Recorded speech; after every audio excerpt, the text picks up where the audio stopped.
2024, a year that was no doubt Nelly's. 7 wins, 5 of them consecutive, placing herself among legends in the process. The 5th of those victories here at the Chevron Championship. Nancy Lopez, Annika Sorenstam, and now Nelly Korda. After decades in the desert, the major championship even bigger in Texas. But there are no lone stars here. This field packed with star-studded talent. Who will shine the brightest in the tour's first major of its 75th year?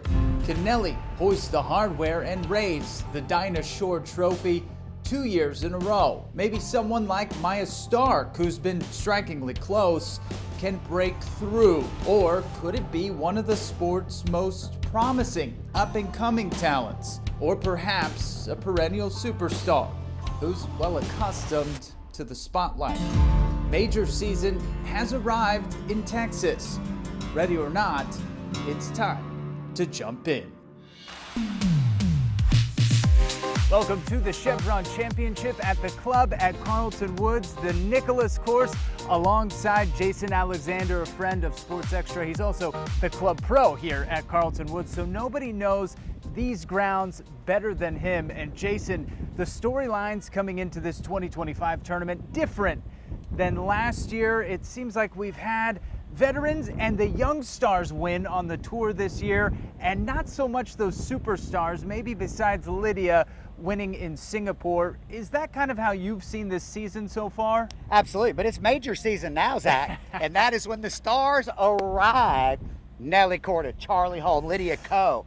Look out for a star-studded leaderboard right here at the club at Carlton Woods at the Chevron. I'm stoked. And let's start off with the defending champion, Nelly Korda. She wins this tournament by 2 strokes last year. Of course, that was her 5th of 5 straight wins on the LPGA Tour, tying a record Annika Sorenstam and Nancy Lopez, the last 2 to do. So she was on a burner, to say the least. She was on heat check, yeah. She's not on a burner, but let's go back to that tournament last year. What do you remember how special that storyline was and the time around it? Well, I think the national attention that this tournament got and deserved last year with Nelly being on top of the leaderboard was very, very important. But watching her on the grounds last year, drive the golf ball, distance accuracy, she just had a leg up on the field. And, if Nelly can make some putts, it's just going to be very difficult to beat her on this golf course because it's a driver-laden golf course. You're going to hit driver all over the place, and when you drive it as far as she does, like I said, she's got a bit of an advantage. It comes down to the flat stick for Nelly. Yes, always at the top of the field in terms of distance and also ball striking. What do you like about her game heading into 2025? I think a big thing, she's healthy. I think she's healthy. Yeah. And, last year for her to win the 5th out of 5, that takes a toll on you mentally to try to win that many tournaments in a row, especially a major on the 5th event. So I think this year, she's kind of been laying in the weeds. She hadn't played her best golf. I think major season is here, like we talked about. And I wouldn't be surprised if Nelly Korda goes back-to-back right here at the Chevron. And I asked Nelly about the challenges that this course, the Nicholas course at the club at Carlton Woods, presents. What do you remember as standing out last year as being challenging about this golf course? As I said, I think the greens were a little newer. I think that's what they redid the year before. So they were just a little firmer and bouncier. So making sure that you were landing in the correct spot for it to release. And then the weather played a pretty big difference. I think it was a little colder throughout the entire week. We had a couple of rain delays. So I actually played, I don't know how many holes I played on the last day, but I had to finish my 3rd and 4th round on Sunday as well. So I think all of that plays a little bit of an aspect to how difficult the course can play. And a lot of fans here in Houston excited to come out and watch you play. What do you remember about the support that you received last year from this community? Yeah, it was so much fun to play in front of all the fans last year. This tournament always gets such an amazing crowd with the little ones too. So my favorite thing about this event is how long our lines are for the autograph alley. And that's what I kind of enjoy the most about kind of playing week in and week out. Like no matter how bad of a day you've had, like last week I finished with a double on the last day and everyone was like, you played so great, and me here like having a tear running down my face, dunked it into the water on 18, but it's just a different perspective. And I just love playing in front of them, and for them to just say that, like, I'm such a big inspiration to them is, it brings a whole different perspective too. And I also spoke to Nelly last month leading up to the tournament about some of those defining moments that led to her win.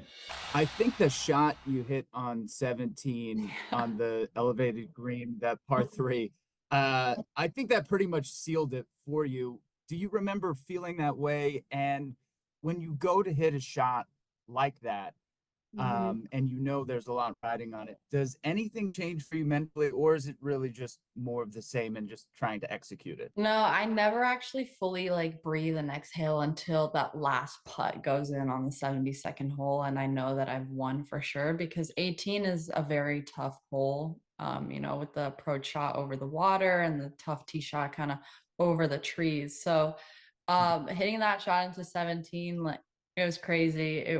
I'm very lucky that it actually hit the pin too. So if you look back, it was kind of going a little fast, but one of those things that I'm always going to remember. And, I'm always the type of person that doesn't like to celebrate and doesn't like to, think about that I've already won something when it's not official. So I'm definitely was just really focusing on that 72nd hole and holding my putt and making sure that, I was 100% concentrated. When you think about the course, last year it went through such a major redesign. I think it was like a $12 million redesign overall. A lot of that focus on the greens, and a lot of players praised what was done to the greens. Did you notice a difference last year? And, how was that, I guess, how did that kind of play out in terms of overall scoring last year? Yeah, honestly, I personally didn't notice that big of a difference, but that was because, you play so many golf courses and you play so much golf from like there's a year break between the two events. So it's just hard to remember exactly how your shots were reacting and how the greens were reacting, but the course was in amazing condition, major championship condition last year, and I know that their commitment to us, Chevron's commitment to the LPGA, I just know that the tournament's going to get better and better. And speaking of that commitment, this is, their charitable efforts in this tournament. It's one of the largest charitable efforts all year on the tour, specifically when it comes to the local community and education. How important is that to you to kind of help champion that as a returning champion? Yeah, I mean, it just speaks volumes on Chevron and how committed they are, not only to us, but the community that we're playing in. Um, Ever since they took over this championship, they've elevated it in every possible way when it comes to player experience, when it comes to the local communities. And I think that's so important, is also getting the local community charities behind the events, because then more and more people come out and show up and support us. So by supporting them, they're also supporting us. And I think it's just a very wholesome moment too.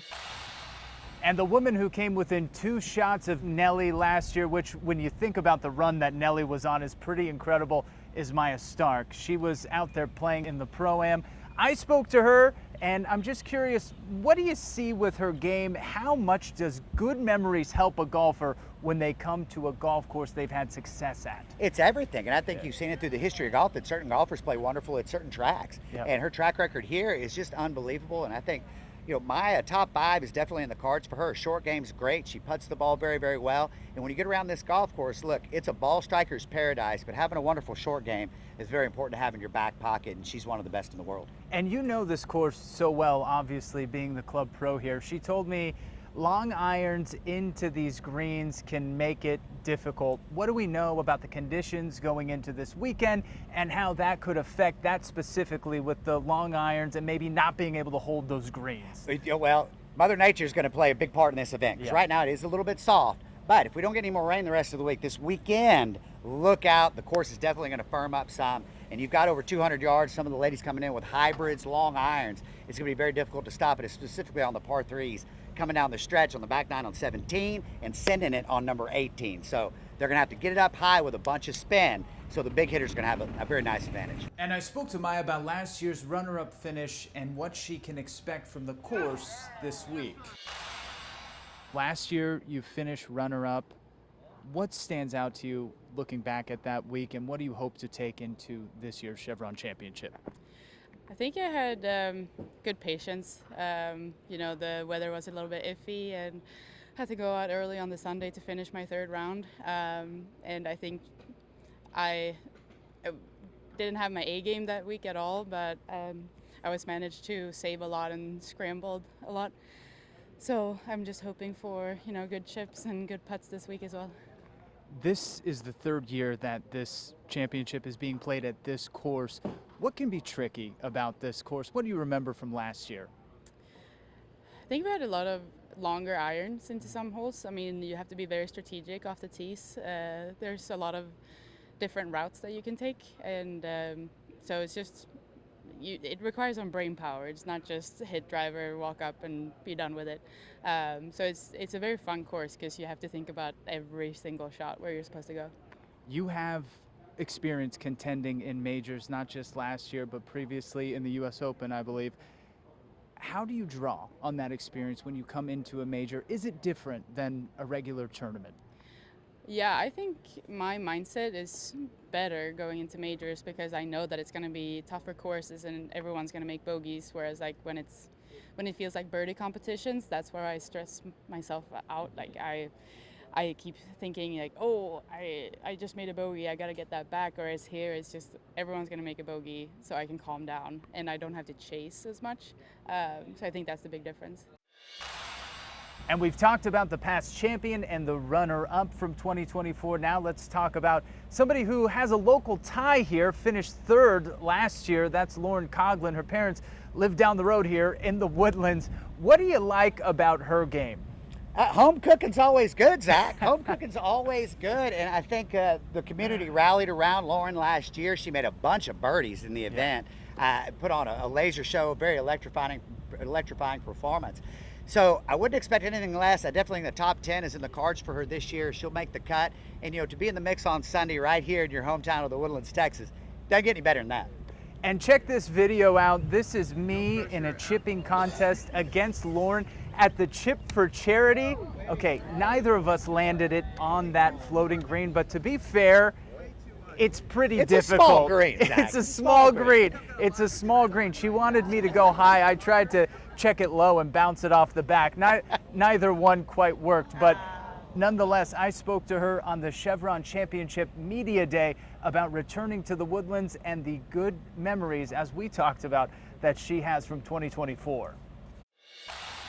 It's very helpful. I feel like I had a really good game plan and I executed really well last year, and so it's nice to kind of come back and have good vibes and good energy at the golf course and just the overall area. My parents live 15 minutes from here, so it's super fun week, have a lot of family around, and so I'm excited to get back.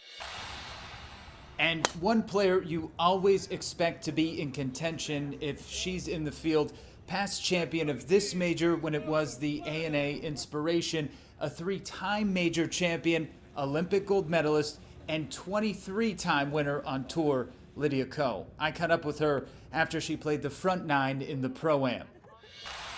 Lydia, one win already this season. How are you feeling coming into this first major of the season? Yeah, I'm excited. I've gotten to know the sponsors and everybody here really well over the last few years. So I'm excited for the week to get started.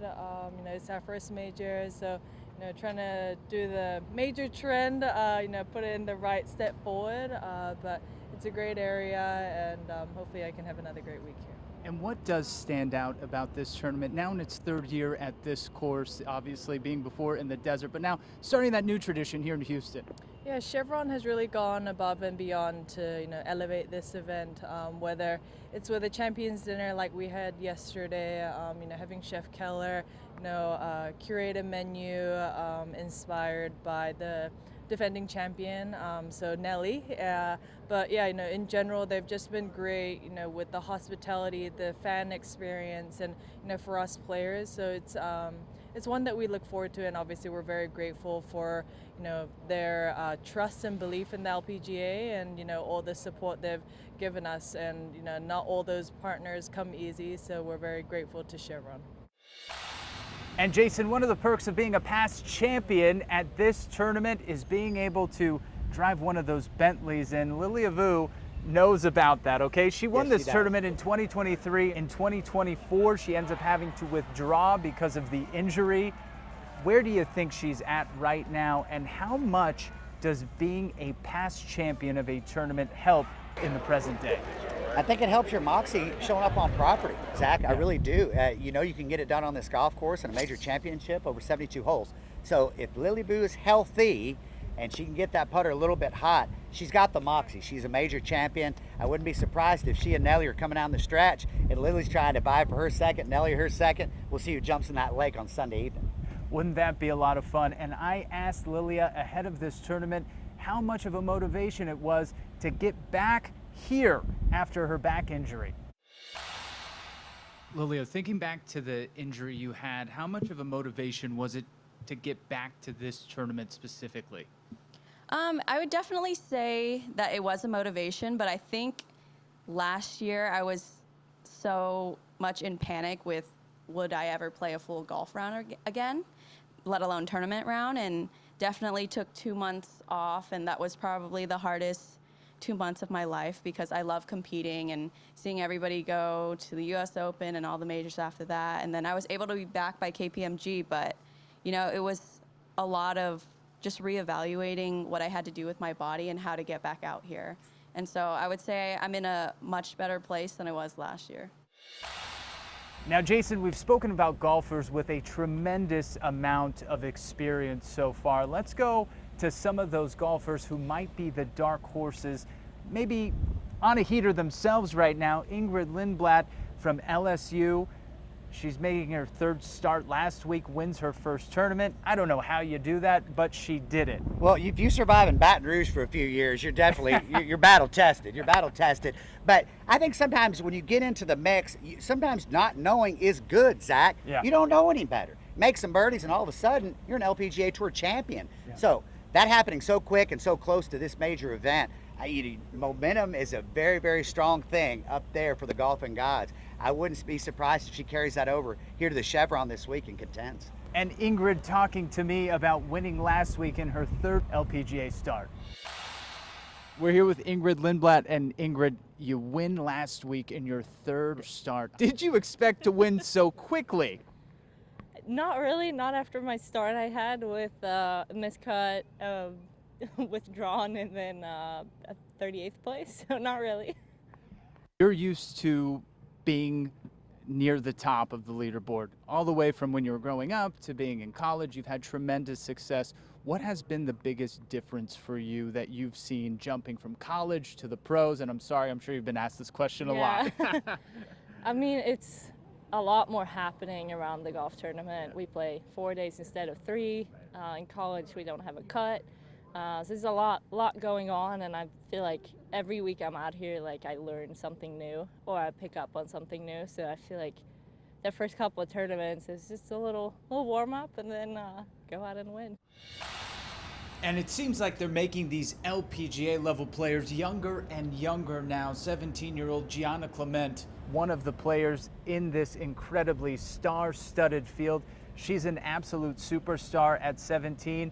What are her chances this week, being so young, but having the game that could certainly win a tournament like this? We got to spend a little time with her and her caddy, her dad, Patrick. What I like about her game so much, especially on this golf course, look, it's long out there. It's definitely soft. She can bomb it and she can hit it high. Yeah. You've got to be able to bring the ball in high with your long irons and hybrids. We touched on that earlier, but Gianna can do that. She's got all the talent in the world. And what I think is really cool for a 17-year-old, she's just cool as cool can get. This is no big deal. It's her first big time major, and she can play. And she told me, she goes, look, I'm gonna go out there, have fun, I'm gonna try to win. Hey, no problem. If I were 17, I'd be shaking in my golf shoes. She's ready to go, but the big thing about her, she can hit it high, she's got the distance, and boy, what a great head she has on her shoulders. Look out for Gianna this week. Well, she did seem very calm when I spoke to her coming off the green earlier this week ahead of the Chevron Championship. Gianna, how's it playing out there today, first of all? It's pretty difficult, but it's really fun. Just having a great time out here this week with my dad on the bag. It's just super fun for us, and yeah, just getting to know the course. You are no doubt one of the youngest, if not the youngest player in this field. Is having your dad on the bag a sense of comfort, just given, that everybody's a lot older and maybe more experienced? Yeah, for sure. He's caddied for me a lot, and especially recently. So yeah, he knows a lot about my game, and I think he probably knows my game better than I know it. So yeah, he's really experienced, and yeah, just kind of, he helps calm me down. I think he knows when to leave me alone too. So yeah, it's a good balance. Always important to know when to leave a golfer alone. What in particular about this course do you see as challenging, and going into this weekend, how do you see that maybe either getting more difficult or maybe easier just based on the weather? It's pretty soft. Definitely can see that they've gotten a lot of rain recently. But I think that makes it a bit longer, so it's a little different from junior and amateur golf. The distance is a bit longer, but just kind of getting used to that and getting used to hitting longer irons in, so that's what I'm going to go practice after this. And finally for you, how exciting is it just to be at the first women's major of the season, kind of kicking things off? What does that feel like? Super special. This is my first major, and I actually got the call less than a week ago that I was going to get in, so it's just really exciting, just trying to soak it all in and just enjoy it with my dad. And this event, with decades of tradition in the desert, but moving to Houston, it elevated not only the purse, but the overall event and everything around it as well. We're in the third year of this tournament being at this course. It seems that it's found its identity, its traditions after having a long-standing tradition in the desert. Is that a fair way to characterize it? Yeah, I mean, we had such a rich history in the desert, and we knew it was going to be a challenge making a big move like this with all the history that we had built in Palm Springs. But the club at Carlton Woods and Chevron and the entire Woodlands community have really embraced this event, and we really set our roots here, and we're excited for our third year.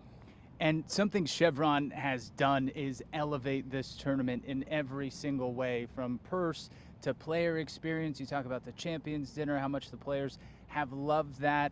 What has it been like for you being part of that and seeing the players' reactions to what you guys have been able to do together in partnership with Chevron? Yeah, this is so much more than a golf tournament, and I think Chevron told us that from the start. They said that we're not getting into this just to have a golf tournament. We want to really elevate every aspect of the week for the players. We're going to be playing for $8 million this week, which is Chevron's elevated that from previous years. We had Thomas Keller curating the Champions Dinner of the players. I know that was a really special experience for them. But even outside the ropes, with what Chevron's doing in the community with charity, giving back millions of dollars. We've got our Fuel Your School program this week, where $5 from every ticket is going to be given back to that program here in the Woodlands. So not only are we going to have a great event here, but we want to really have an impact in the community as well. And finally, 75 years of the LPGA, how far the association has come as you look forward. How excited are you for the future of the LPGA and of this event? Yeah, it's remarkable how the LPGA has transformed over the last 75 years, starting in 1950 with 13 founders, and to see where we've come today is truly incredible. And we're not only celebrating these past 75 years, but really driving towards the future and building this into a really true kind of global sports brand that everyone appreciates around the world. And Jason, it's not just about what happens inside the ropes, but about how many lives can be touched outside of the ropes. Fans of the game of golf, or those who can be impacted by the game. Tell me a little bit about the Make-A-Wish that we got to see earlier this week at the Chevron Championship. Zach, I appreciate you asking. We have Austin and friends, my son Austin. We've touched on our program a little bit before, our television program, the Pro Show. We highlight special needs kids, and we try to do everything we can to give back to the community, partner up with wonderful organizations like Make-A-Wish. So we had Clara today, who wished to have her brand new golf cart for her whole family to ride in. We granted that wish with the help of Conroe Golf Carts, Austin and Friends, and Make-A-Wish. So, to see those smiles on their faces, look, I tried to be inside these ropes for almost all my life. And then now, over the last few years, to do some stuff like this, it's a much bigger deal. It's very special. And we appreciate you guys being a big part of this as well. Well, it was quite a wonderful scene to watch these LPGA players who are preparing for a major championship drop their clubs and start clapping for little 5-year-old Clara who got her card. So we are so happy for her, and thank you. Her smile reflects that. Her Clara's smile reflects all of it, and the attention. And for the ladies out here, they know the bigger calls and the stuff that so many great organizations do, but for them to take a couple minutes today was pretty cool. And some of Austin's friends telling me how they helped make that wish. Excited, and really excited for her to get a golf cart. It's fantastic. Just having the ability to decorate this golf cart with the balloons that spell out her name, it just gave her joy. All right, Jason, so the Chevron Championship in its 3rd year here at the Nicklaus course at the club at Carlton Woods. And Jason, my final question for you, who is your winner for 2025? Everybody's going to pick Nelly. Everybody's going to pick Nelly. But a dark horse, look out, retirement tour, Lexi Thompson, turning back the clock. Lexi contends, Nelly wins, but look out for Lexi Thompson.